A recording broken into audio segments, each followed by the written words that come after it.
We are back in the permaculture garden today. Welcome back to Axe and Root Homestead. Today we're going to talk about a plant that is known primarily for its medicinal uses in the home apothecary. It's popular in salves, even teas, but it has a lot more to offer than just medicinal function. We are going to talk about what calendula or pot marigold can do for your garden spaces. Okay, so it's mid to late August right now here in central New Jersey, and a lot of my calendula is already going to seed. I'm going to save these seeds and I'm going to plant them again next year.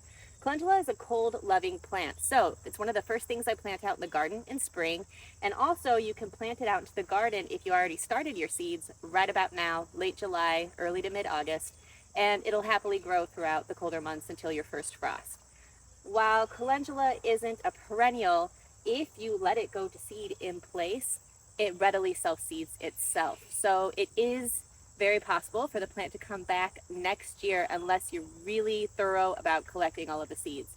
In every place that I planted calendula in my garden, I do leave several to go ahead and go to seed and just fall into the soil. They overwinter on their own and they come back successfully the following year.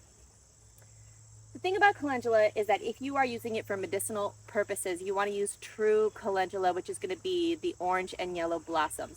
There are lots of other varieties, such as this one that you can see from what's left that's not gone to seed here. But the one that's going to have the most potent medicinal properties is going to be your true calendula. The other ones are great for attracting pollinators and other functions we're going to talk about now. Calendula, also called pot marigold, is in the marigold family. And so what that does when it comes to pests, including rabbits, is it emits an odor that deters rabbits and pests that don't like the scent of the marigold family. Okay, so that scent is going to mask the scent of your other plants. So this does really well, just as your standard marigold does, when interplanted between tomatoes, carrots, squash, potatoes, and if you want to fill any cracks and crevices that are kind of open and vacant in your property. I personally think it's better to have marigold or pot marigold or calendula growing there than it is to have a weed that's just going to utilize that open space. So this is going to help to repel unwanted little critters, specifically rabbits, from the garden. Now, it is also said that calendula emits a chemical in the soil that's going to help to repel unwanted nematodes. Bees and butterflies love calendula. So we know that pollinators are really important for not only increasing the yield of surrounding crops, but also for helping the flower to complete its reproductive life cycle. So bees and butterflies are always a good thing in the garden. If you need to attract more pollination, try planting some calendula. It has been said that calendula helps to deter squash beetles, potato beetles, aphids, hornworms, and a whole bunch of other garden pests. I did not plant calendula the first couple of years after I moved to this homestead and I had my vegetable garden, and we did have hornworms.